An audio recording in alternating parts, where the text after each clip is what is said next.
Welcome to my channel. আমি doctor Chandrakant. আজ আপনাদের প্যারাসিটামল এই ওষুধটা প্রায় সবাই পরিচিত।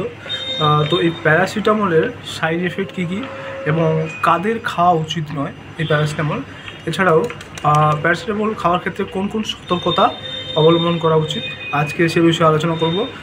চ্যানেলটি নতুন, চ্যানেল সাবস্ক্রাইব করবেন। চলুন শুরু করা যাক। প্রথমত, প্যারাসিটামল হচ্ছে অ্যানালজেসিক এবং অ্যান্টিপাইরেটিক, মানে হচ্ছে এটা আমাদের ব্যথা কমায় এবং জ্বরের হাত থেকে রক্ষা করে, অর্থাৎ জ্বর কমায়। তো এই প্যারাসিটামল যদি বেশি খান তাহলে কী কী সাইড এফেক্ট থাকতে পারে? সাইড এফেক্টগুলির মধ্যে বমি বমি ভাব, ফোলা, ব্যথা, বমি হতে পারে, উপরের পেটে কোমলতা, ঘাম, ক্ষুধামান্দ, এছাড়াও পেট ব্যথা এবং ডায়রিয়া। আরও কিছু পার্শ্ব প্রতিক্রিয়া রয়েছে, যেমন গাঢ় বর্ণবিশিষ্ট প্রস্রাব, মাত্রাতিরিক্ত জ্বর, নিম্ন পিঠে ব্যথা, ত্বকে লাল দাগ, লাল লাল ফুসকুড়ি, প্রদাহ, স্বরভঙ্গ, আলসার, ঊর্ধ্বশ্বাস, হলদেটে চোখ, এছাড়াও ফ্যাকাশে চামড়া। তো এগুলো হচ্ছে প্যারাসিটামল যে ওষুধটি তার পার্শ্ব প্রতিক্রিয়া বা সাইড এফেক্ট।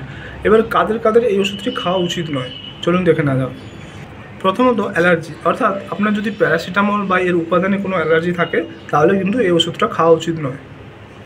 এবার হচ্ছে লিভারের সমস্যা, অর্থাৎ লিভারের রোগে যারা ভুক্তভোগী তাদের কিন্তু প্যারাসিটামল সতর্কতার সঙ্গে গ্রহণ করা উচিত, কারণ অতিরিক্ত প্যারাসিটামলের ব্যবহার কিন্তু লিভারের ক্ষতি করতে পারে। এছাড়াও গর্ভাবস্থা এবং ল্যাকটেটিং মাদার, তো এই ক্ষেত্রে প্যারাসিটামল খুব সততার সঙ্গে গ্রহণ করা উচিত। এরপর হচ্ছে দীর্ঘস্থায়ী চিকিৎসার শর্ত।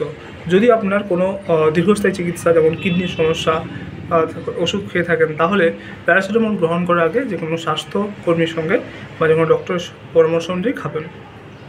এবারে প্যারাসিটামল ব্যবহার করার সময় কী কী সতর্কতা অবলম্বন করতে হবে? মনে রাখবেন, প্যারাসিটামল কিন্তু ডাক্তারের পরামর্শ অনুযায়ী ব্যবহার করা উদ্দেশ্য। আপনার যদি ওষুধ বা ওষুধে উপস্থিত কোনো অংশে যদি অ্যালার্জি থাকে তাহলে ডাক্তারকে কিন্তু জানাতে হবে। যদি আপনার লিভারের রোগ রয়েছে এবং প্রতিদিন অ্যালকোহল বা মদ্যপান করেন তাহলেও কিন্তু এই ওষুধটি এড়ানো উচিত। নিম্নলিখিত কিছু অসুখ রয়েছে যেগুলো ওষুধ খাওয়ার আগে অবশ্যই ডাক্তারের পরামর্শ করা উচিত, যেমন লিভারের রোগ, কিডনির রোগ, পেশি দুর্বল, হার্টবিট সমস্যা, এছাড়াও রক্তে পটাশিয়াম কম মাত্রা। তো এই সমস্ত কন্ডিশন থাকলে অবশ্যই প্যারাসিটামল গ্রহণ করার আগে ডক্টরের কনসাল্ট করবেন, ডক্টরের পরামর্শ অনুযায়ী খাবেন। তো আজকে জানলেন যে প্যারাসিটামল যে ওষুধটি পিসিএম, তার সাইড এফেক্ট কী কী। এছাড়াও প্যারাসিটামল সাধারণত 3টে ডোজে হয়, যেমন হচ্ছে 550, 650, প্যারাসিটামল 500 আর 650 এবং 1000 ডোজ হয়। এছাড়াও জানলেন কাদের কাদের প্যারাসিটামল গ্রহণ করা উচিত নয় এবং প্যারাসিটামল গ্রহণ করার ক্ষেত্রে কী কী সতর্কতা অবলম্বন করতে হবে সেটা আজকে জানলেন। আজকের ভিডিও এই পর্যন্ত। চ্যানেল নতুন, চ্যানেল সাবস্ক্রাইব করবেন, ভিডিওটাকে লাইক করবেন। Thank you for watching.